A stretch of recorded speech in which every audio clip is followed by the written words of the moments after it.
All right, so the procurement process, last time we talked about the different structures that were possible in an organization for purchasing organizations. And so as we jump back in here, we are, that is not the slide I was looking for, so give me a second here.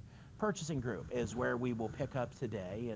And we've talked about a purchasing group before. Remember, the purchasing organization handles purchasing from a strategic and big picture point of view, offering often the role of a purchasing organization is to go out and engage in high-level negotiation.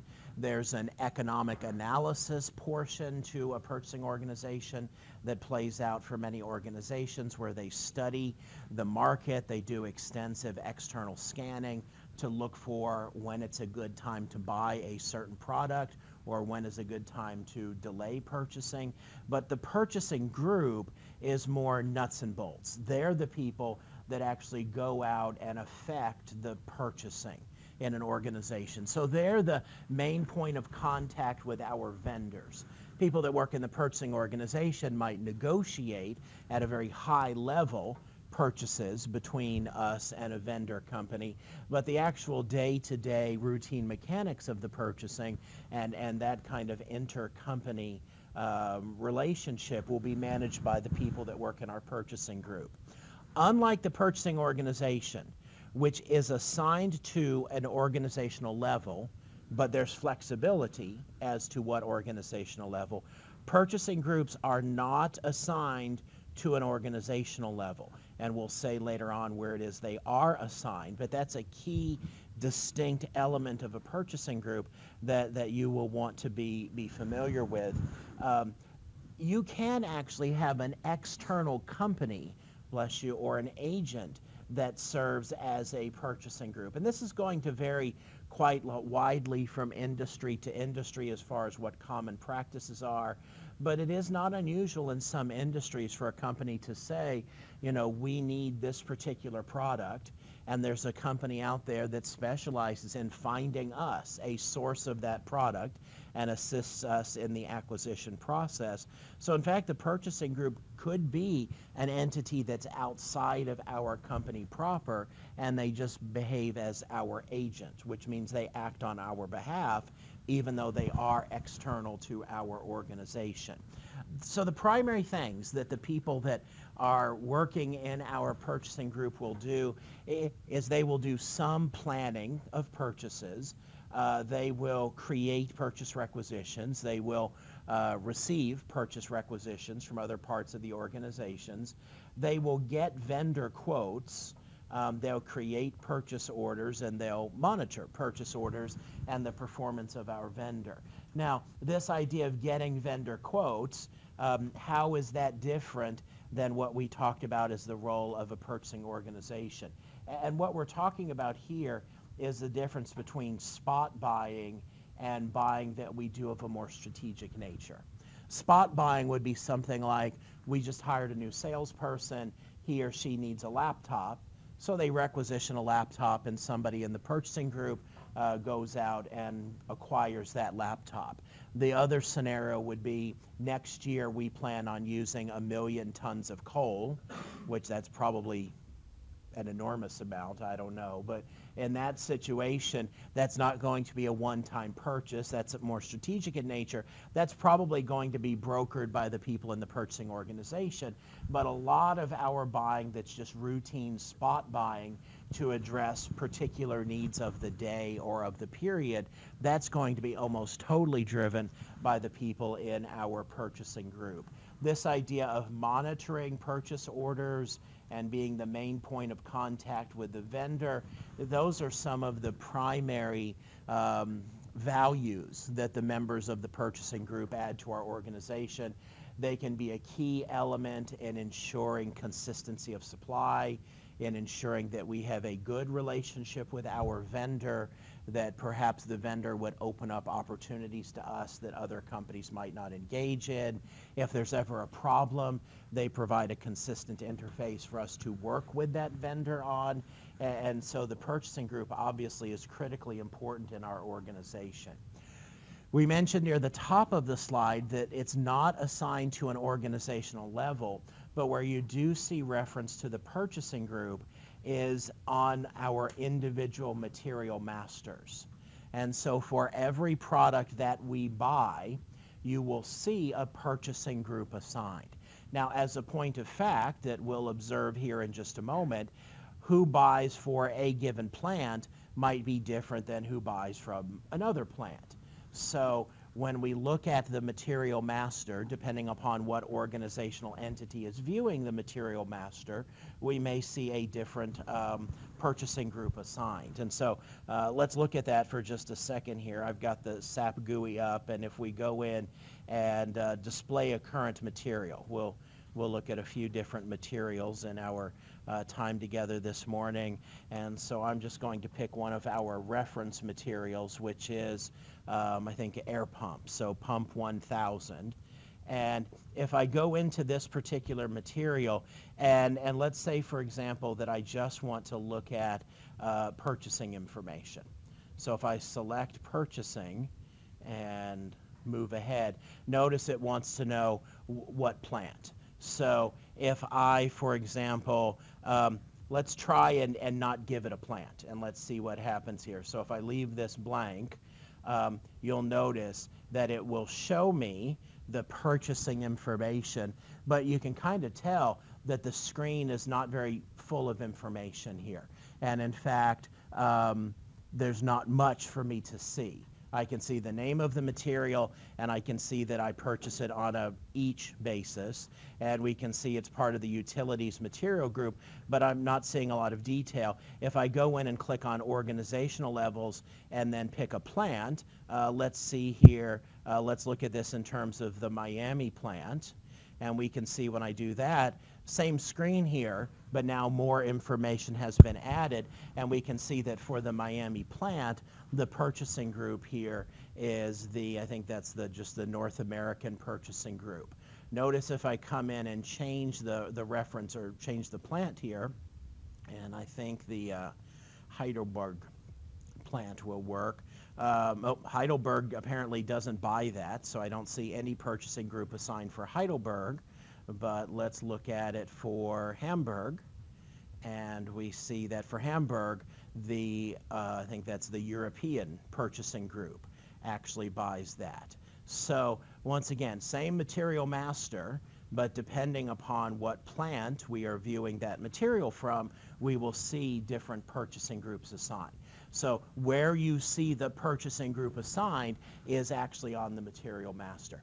It just so happens that to keep your lab work simple, you only have one purchasing group for your whole organization. In a real organization, we could have as many of those as we desire, and we might segregate the workload amongst different purchasing groups for different purposes. Questions about this?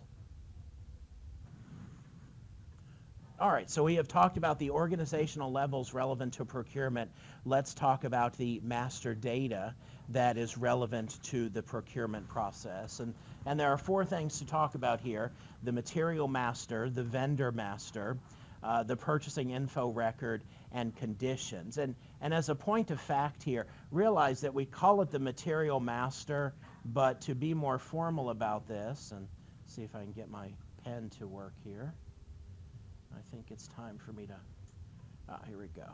This is actually more formally the material master record and the vendor master record. We usually just leave that last word off, although for the purchasing information record, it is common to include it there. So we'll talk about these four things here very briefly and look at them in the system.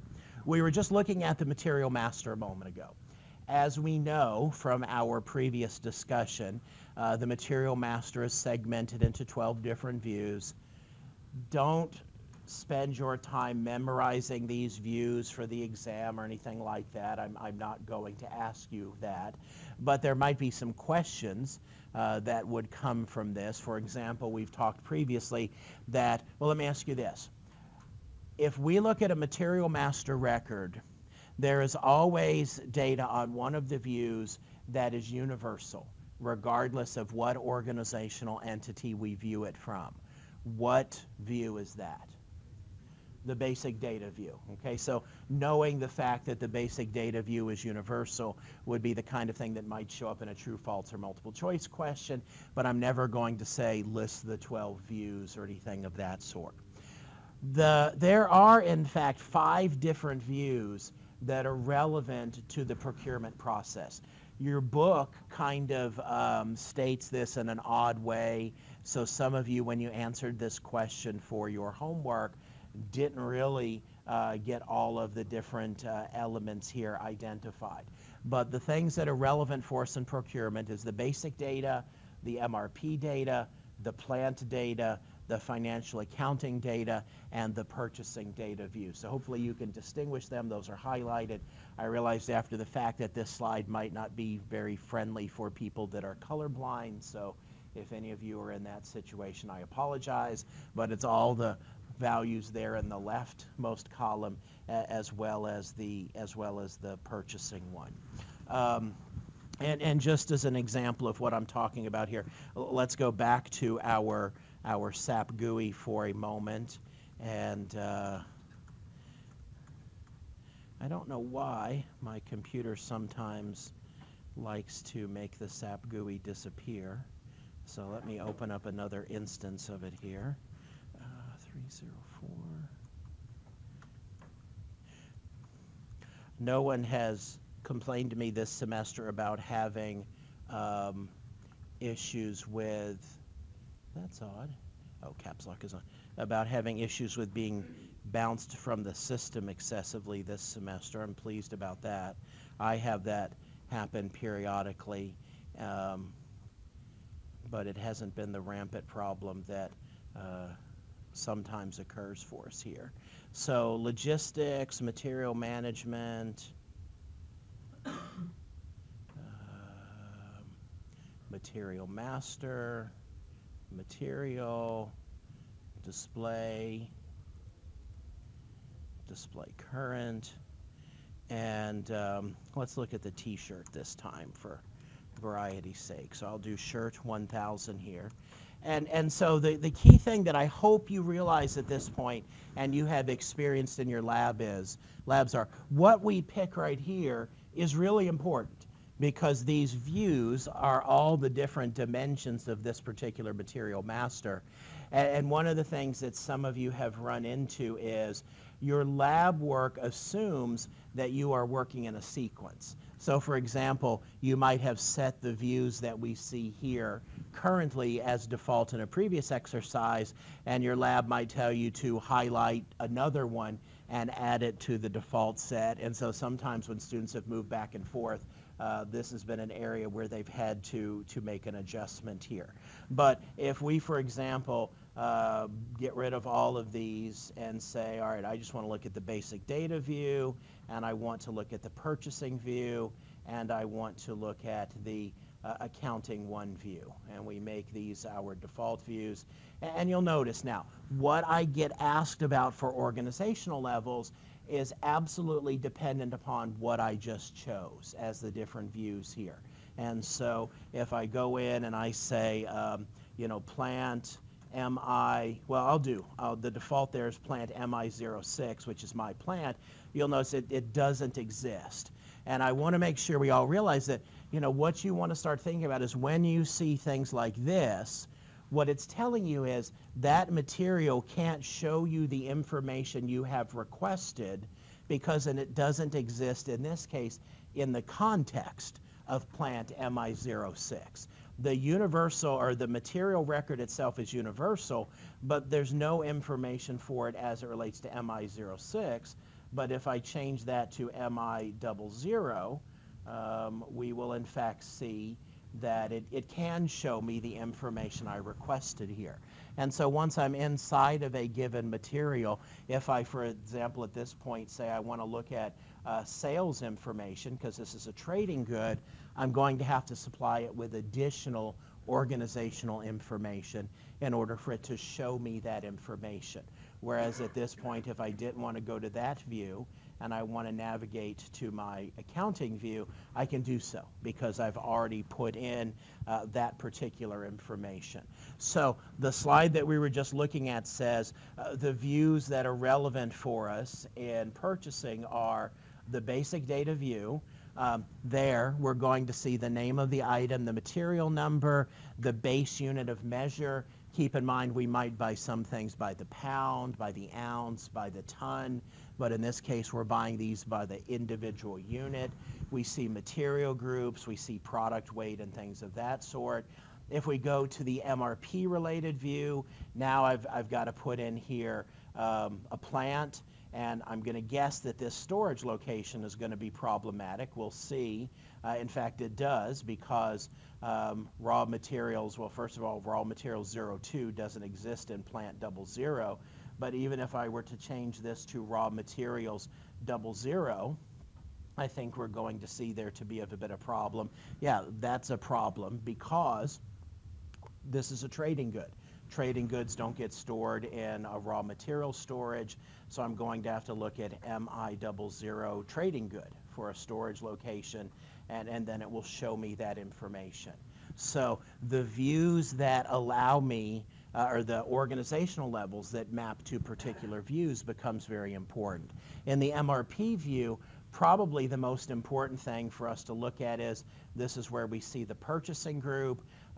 If we were buying this through MRP, we would see the kind of MRP, which we will talk about later in the semester.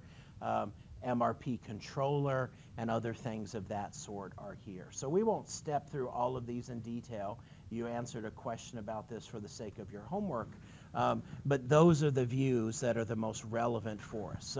So just to kind of summarize this, on the basic data view, we're going to see the material name, the unit of measure, the weight, the material group, and keep in mind the material groups are things that we create just to facilitate searching and analysis tasks.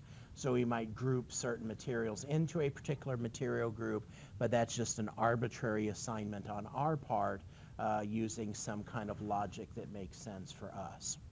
Plant data storage, this particular view is going to have information about the environmental requirements associated with that particular material. It's going to show us dimensions and volumes. It will show us if there's any special containers needed. It will talk about the shelf life of the material and any special handling instructions.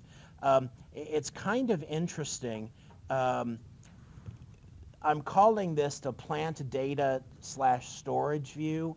But as a point of fact, when you go to the SAP GUI, which it looks like is going to be problematic for me to keep navigating to it, so I'll just mention this. There's not actually a view called plant data storage. I think it's just called plant data, and storage is not actually listed as the name of the view until you get into it. Purchasing data view. This is where we see the purchasing group assignment, the goods receipt processing time, and then delivery tolerance. And we'll talk about delivery tolerance more in a later section, but just go ahead and to introduce the concept here. This has to do with when I'm buying a particular material, how much over or under delivery is acceptable. So the idea is I order 12. Well, the vendor shows up with a number different than 12. Do I accept the delivery or not? Now, who can give me a hypothetical scenario or an explanation? You know, you might say, well, why if I order 12, doesn't the vendor always show up with 12? There are a lot of products I might order that I pretty much never get exactly what I ordered.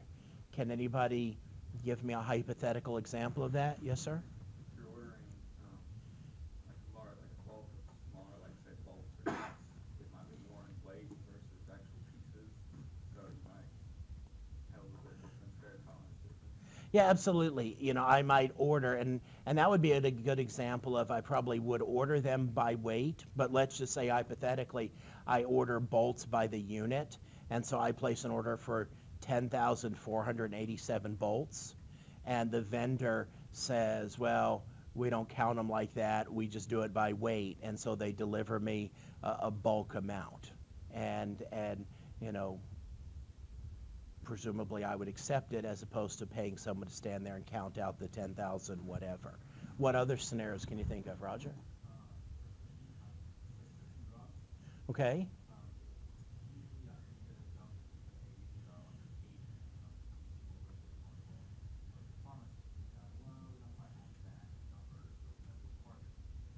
Okay.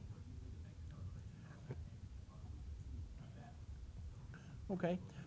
And the scenario, even with it not being a sensitive material about like that, is we could have a scenario where the vendor, we've ordered 20 of something and they show up on Monday with 12 of them and say, I don't have the other 8, I'll bring you the other 8 tomorrow, and presumably we would take them. Maybe think of another scenario? It's very common, let me give you an example, with if you ran a business that dealt in meat products. You know, you might order from your supplier 500 pounds of sirloin tip roast to cook for your restaurant, and they deliver roughly that amount, but you might actually get 508 pounds depending upon the size of the cow and the pieces of meat and so on. So there's some variability there. So this allows us to specify tolerances, and we can specify tolerances either in units or in percentage values. And so the question would be, do we let under delivery or do we let over delivery happen? And this is where you protect yourself from abuse. If we go with my example of meat, let's say you plan on using 500 pounds of roast beef this week in your restaurant, and you place an order for 500 pounds, and the vendor tries to deliver 650 pounds. Well, you might not be able to use that in a reasonable period of time, which is going to impact the freshness of the product. You might have some of it spoil. You're willing to let them over-deliver a little bit, but that's a pretty sizable over-delivery. Similarly with under-delivery, if you order a dozen and they try and deliver 1, it's just really not even worth your while to spend time taking in that 1 unit. And if they can't fulfill the whole order, then you might need to switch to a different vendor or a different product. Having that much of an under delivery might cause problems for you in your business processes. So this is where we have the ability on a per item basis to specify how much over and under delivery is acceptable, which this is going to be a place, now it's recorded on the material master, but in our warehouse, when a vendor brings in an order and the people working the dock put in how much was delivered, the system is going to check it against the delivery tolerance. There are 2 different ways these delivery tolerances can be specified. You can specify how much generates a warning and then how much generates an error. A warning might be, okay, if the vendor over delivers by so much, a little warning message will pop up, and the idea there is you might want to call up the vendor and say, hey, you over-delivered us, we'll take it this time, but we really don't want you to make a habit of this, but you take it. An error blocks you from accepting the delivery. And so in that case, you have to say to the vendor, sorry, I can't take this. You're going to have to, only deliver me the amount I ordered, or go back and get what's needed to make up the deficit, or I'm just not going to accept this. So the purchasing data view allows us to specify these delivery tolerances. Later on in the semester, we will dig into MRP. You might recall from your experience with ERP Sim that MRP is the process whereby we start with a sales forecast and we automate the purchase of materials. Well, one of the things that you experienced is a particular way that MRP could be run. MRP is very, very nuanced and complex, as you are partly experiencing in your lab sequence right now, and we can configure it all kinds of different ways. The MRP procedure that we're going to use for a particular material, we can have different procedures, perhaps for different materials or material groups, the lot sizes in which we plan production, how we engage in getting the material. Do we get it from an in-house source? Do we get it from an external source? Scheduling. In the context of your ERP Sim experience, you just generated orders right away and told every vendor, get it to me as soon as you can. But as a point of fact, MRP is more nuanced than that. It might know that if you start production on Monday, there's certain components you really don't need until Friday. And so it will queue up delivery on different days based on the information that it finds in the material master. That's why one of the things that we specify is how long it takes for items to come in once they're ordered. And we can even do things like profile our vendors and find out the delivery times associated with different vendors so that we can manage this appropriately. How we calculate requirements, how we forecast and plan, all of that information is there in the MRP view, and we can use as much of it as we would want. So very, very important set of views there for the sake of purchasing. Let's talk in more detail about the financial accounting view. It's just called the accounting view as far as the tab associated with the material. And I will forewarn you, lots of good questions come from the next couple of slides here, or next slide at least. And conceptually, this is something very important that we will flesh out here. Valuation currency is pretty standard here. This is straightforward. What currency do we value the item in? Dollars, euros, pounds, francs, whatever have you. We set that on the material in the material master. Valuation class. You have done a lot of this in your lab configuration work. And the idea here is, and I think we've talked about this before, but this is where we have automatic account determination here going to happen, or automatic account posting. This is a great, I don't know, true, false, or some other question here, but the valuation class on the material master is the point of integration between purchasing and FI. So this is a good example of where I say that this is something that most people don't necessarily understand, even though they might have worked with SAP their entire life. This is a key fact here. And so what does this mean? Well, this means every material is assigned to a valuation class. And so the valuation class here might be raw edible fruit. Okay, that's overly specific, but maybe we're some kind of company that deals in a lot of food products, and so raw edible fruit might be a valuation class. And what you have seen in your lab work is we could then put a lot of different materials in this particular group. But the point is that this group then will populate up to our general ledger and be associated with an asset account on the general ledger. So the integration between purchasing and financial accounting happens in terms of, on the material master, the valuation level is applied.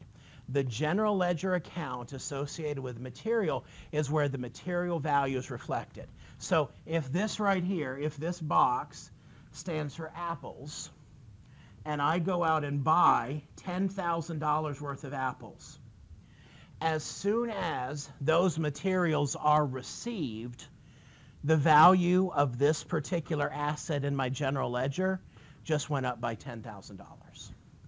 So anytime I add a new material master, I'm going to have to tie that material to a valuation class for the sake of this kind of mapping here. And so what I will do is, rather than assign every individual material directly to a general ledger account, I'll create as many of these valuation classes as I would find helpful in my organization, and then just assign different materials to these different valuation classes. Keep in mind here that what the general ledger is focused on is money. So you will notice that what is irrelevant here are the number of units. Units don't matter. We're just tracking valuation from a dollar perspective. And so all of that is handled in terms of the valuation class. We have many, many different items that could share the same valuation class. And so this depends on our company needs and how we elect to carve this up. In your lab work, you tend to see valuation classes for things like finished goods being in one valuation class and raw materials being in another valuation class.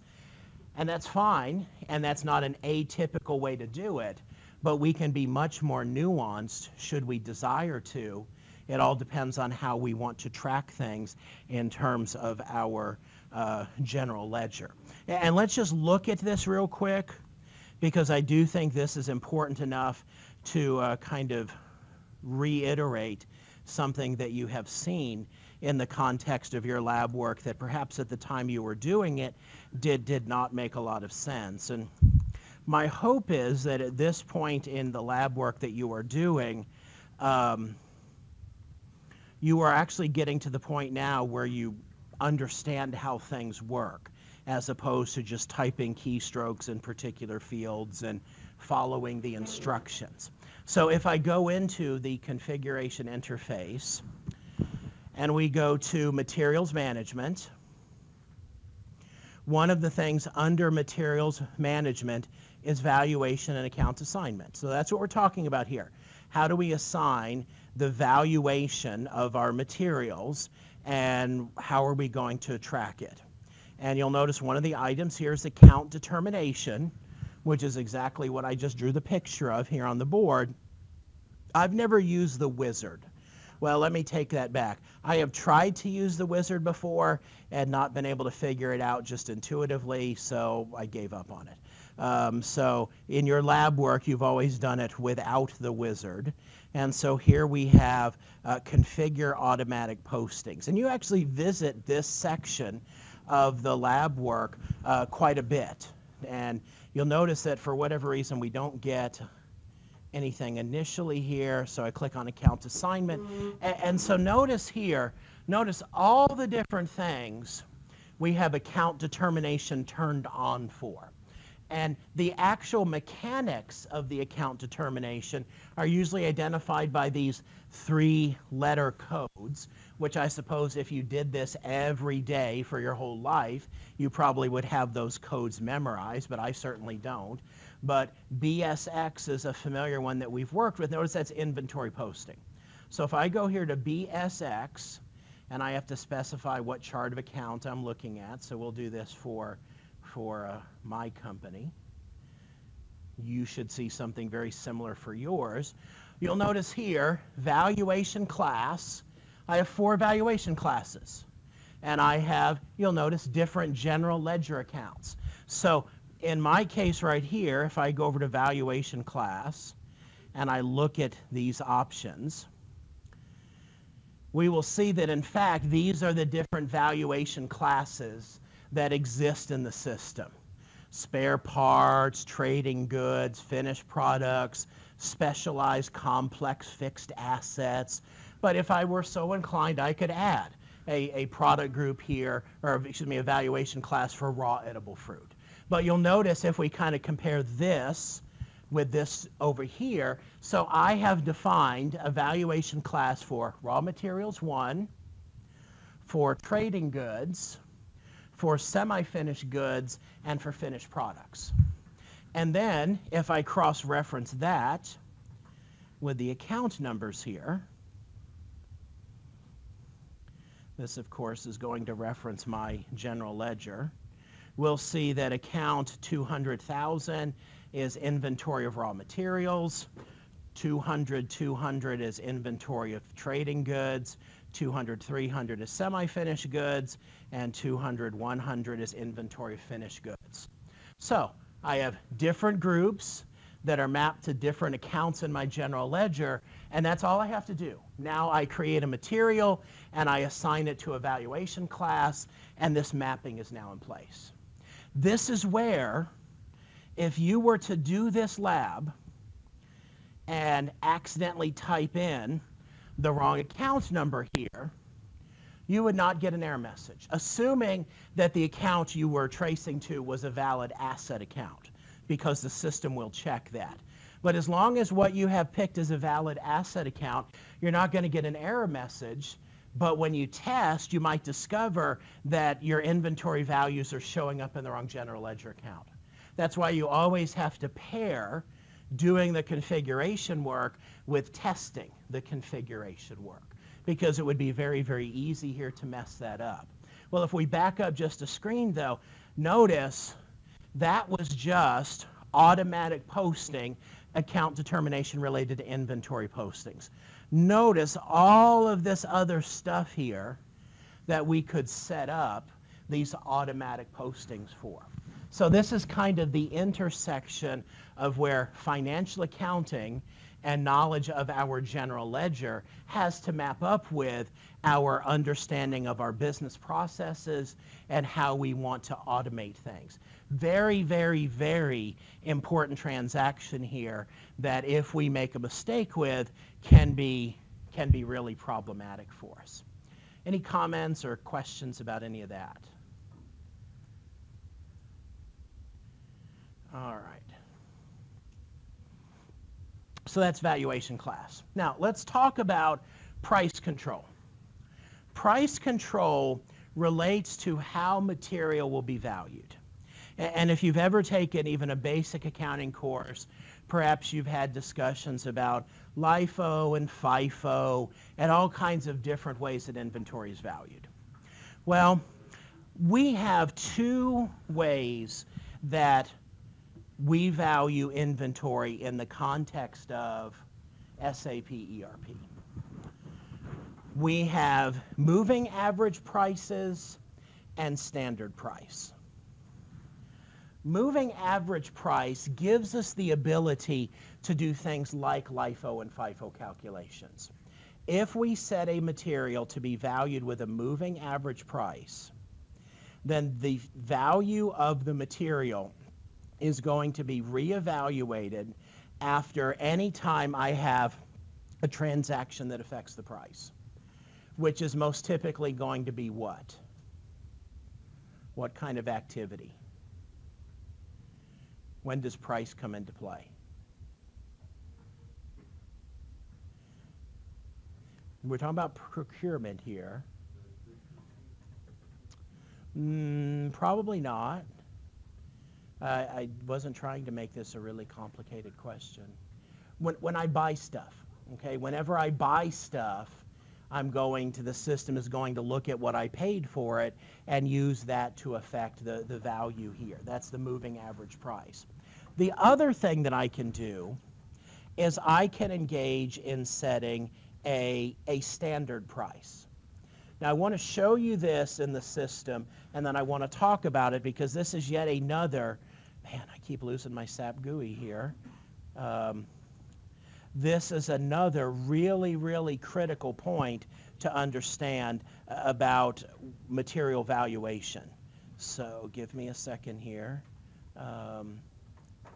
We're client 300, right? I've only typed 304? Okay. I've only typed it like 10 times just in class today.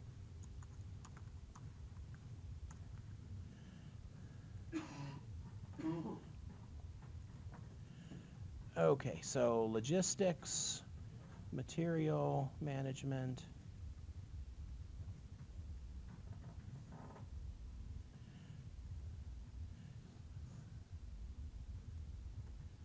Material master, I hate these little carrots.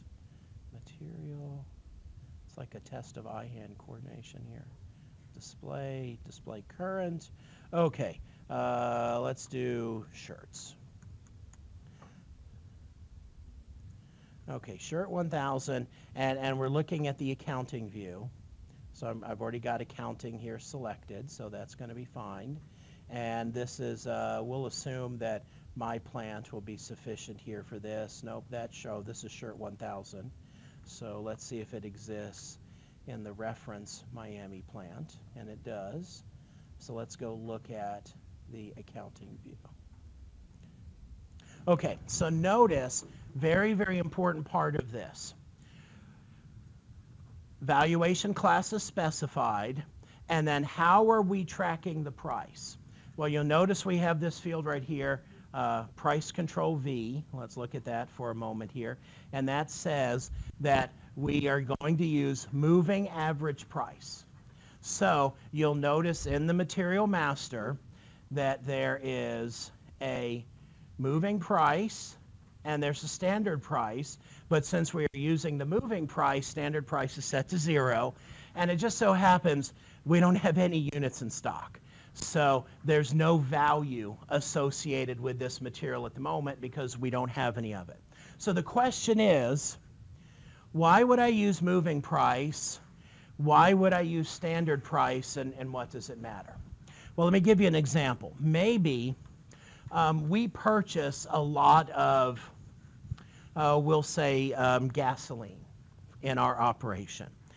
And for the sake of planning, what we want to do is we want to value gasoline at a standard price per gallon, so that even though the market might fluctuate, in our planning, we don't get caught either underestimating or overestimating. So we might say, for example, that we are always going to value gasoline at $2.50 a gallon. And so we set that as a standard price. Now, it's kind of annoying here. This is what we are paying for it. So you would probably more typically think of this as our standard cost, but it's actually called the standard price here. And so we set this, and in most organizations, we'll revisit this perhaps quarterly or yearly and make adjustments to our standard prices.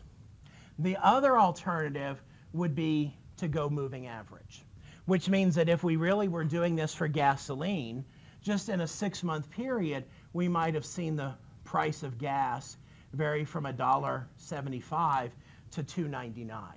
And we might see high volatility here. And so this number would be changing every time I make a purchase, reflective of a moving average calculation, which we won't get into the mechanics of. So it just depends on how I want to value things in my organization. Now, let's talk about this in the context of ERP SIM, because all of you experience this, whether you realized it or not. And I purposely did not talk about it because there was a way to game the system accordingly that I've only had one team ever figure out in all the years of teaching with ERP SIM. And the reason why I can tell you about it now for sure is because they finally have fixed the game. In ERP SIM, your finished mixed good, your finished muesli, was always valued at a standard price. So for example, you might have a 1 kilogram box of blueberry muesli that was valued, it would have a material master, and the material master was based on a standard price, so it never changed, and hypothetically it would be viewed at $2.50. Well, that's the standard price. You would go out and buy materials for blueberry muesli. And the idea is the price of those materials would vary quite significantly. And as a point of fact, some of the materials, the actual cost of making the material was fairly significantly different from how you valued the inventory. So in this scenario right here, you would buy $1.89 worth of raw materials, and you would turn it into a finished good valued at $2.50, and labor would be broken out into a different area, which means that on paper, every time you made a box of muesli, you increased your profitability by 61 cents. One semester, I had a team figure this out and realize that they could make more money by just making as much stuff as they possibly could and never selling it, because they would just make money on paper based on this price difference. And so they ramped up production to make 80,000 boxes a day, and then they made 4 million boxes of whatever and just had astronomical profit even though they had no sales whatsoever. It was totally a paper profit derived on this right here. Well, that's where even in the real world this kind of standard price can bite you if there is this kind of difference. The idea here would be if we set the standard price at $2.50, sometimes when we make it, it might be $1.89 a box, sometimes it might be $2.95 a box, but over time, it would roughly average out to that $2.50. They've now changed ERP SIM to move to a moving price. So, problem fixed, and you can't do this anymore, thank goodness. But if you ever notice with ERP SIM, and I tried to hide this from everybody, when you started playing at the end of quarter one, when you started playing quarter two, you had like a paper profit of 660,000 euros. And it was totally from this, because you made stuff, and then after you made it, the actual cost of making it was much less than how you valued it. So that's kind of the behind the scenes part of that. But it's also why these assignments right here are really critical, because what this is saying is ultimately the system's going to keep track of how many units we have. It's going to, from here, determine how we value those units, either standard price or moving price. It's going to do the multiplication, and that's what's going to be reflected in our general ledger account as our asset.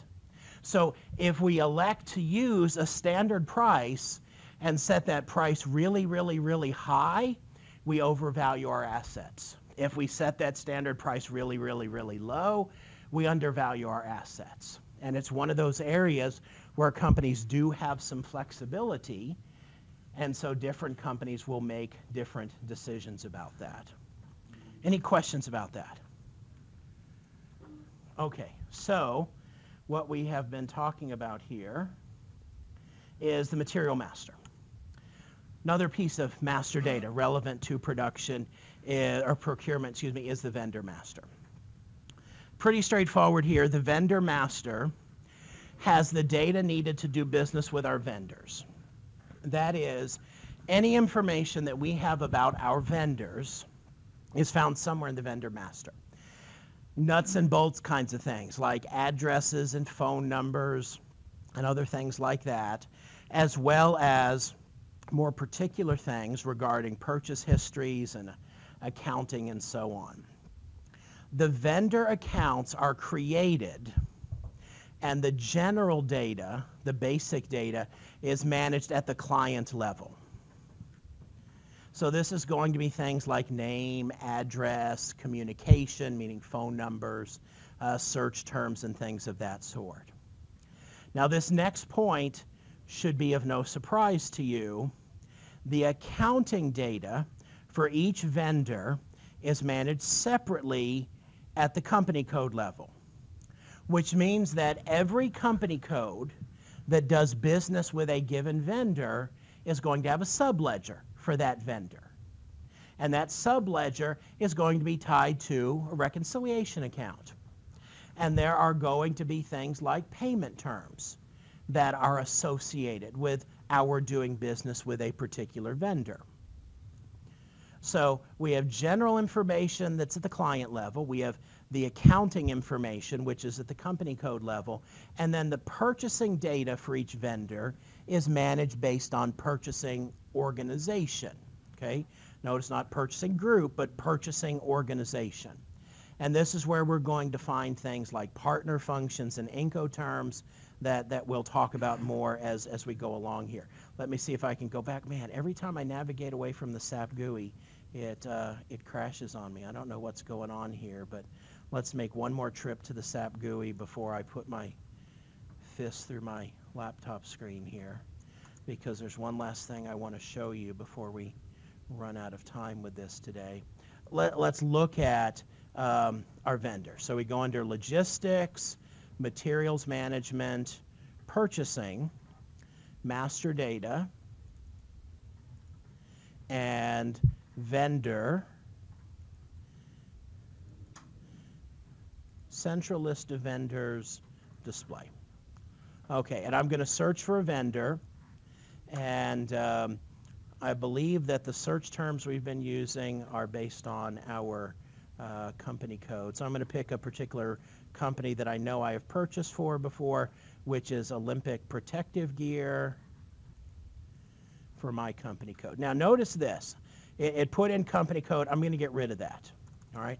Notice here that I have 3 different boxes that you should notice map really nicely to what's on that PowerPoint slide we were just looking at.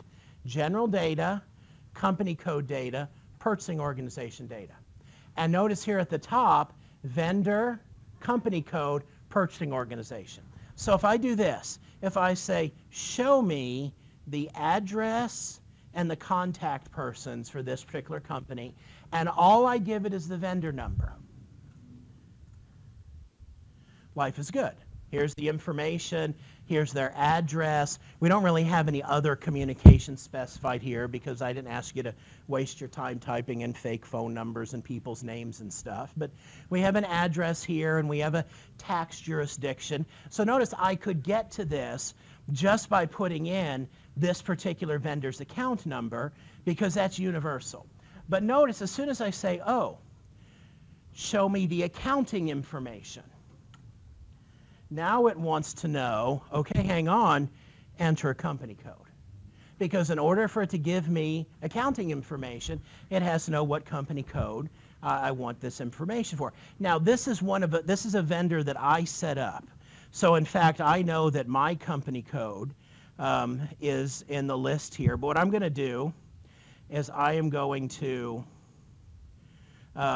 pick a different company's company code. So I'm going to do US 06. And it says, oh, hang on, this vendor hasn't been created for a company code 06. I haven't established any accounting records for that particular vendor for that particular company code. But if I change this to the appropriate company code, we'll see, in fact, that now, you might say, well, this is just the basic information. Where's the accounting information? That's what these navigations are here at the top. So accounting information, this particular vendor, we don't really have a lot specified here, but we have one really important thing specified. What's the reconciliation account? So this vendor has a subledger, and that's the reconciliation account associated with it. So the point I'm trying to make here is the vendor record actually exists in 3 different parts: general data, company code data, and purchasing organization data. And you can see what is associated with each of those different 3 things. And so that's reflected not only in the display we were just looking at here, but on this particular slide.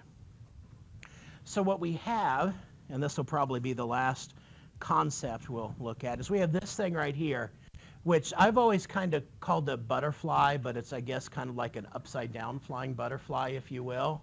So the idea that this is trying to illustrate is this. Everything in this box, everything in this picture is part of the vendor master record. And so there's general data that's universal across the client.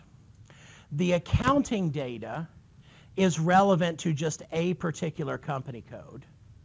And the purchasing data is relevant to just a particular purchasing organization. See, I could actually have, in my given company, I could have 7 different purchasing organizations. So this gives me a way to segregate how I track information in my relationship with that vendor. So we kind of have the accounting wing of the butterfly here, which brings together the general data and the company code data. And then we have the purchasing organization, which keeps track of our purchasing activities. So I've got 2 different things stored in the vendor master. One is just all the stuff I need to know in order to track my accounting relationship with them.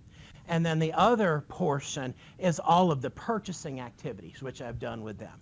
And on the most fundamental level, the people in accounting don't really care what I have bought. They just need to know how to value it, when the bill is due, and things of that sort. Likewise, the people that engage in purchasing, they don't really care about the accounting perspective. They have their own set of facts. So we could have one supplier, Acme Anvils. And that one supplier actually has records set up for it in different fashion. We're all operating in client 100, so the basic data is the same. But here's company code 101, here's company code 102, there's another company code 101 and company code 103. Every one of them could potentially have their own distinct, or would have their own distinct relationship with the supplier. Similarly, every purchasing organization has its own relationship with the supplier. So you'll notice that here's company code 101, but the purchasing wing is different depending upon which purchasing organization is actually looking at this. So it's one master record, but depending upon what I specify here is going to influence the information that is actually retrieved and actually shown to me. Questions about this?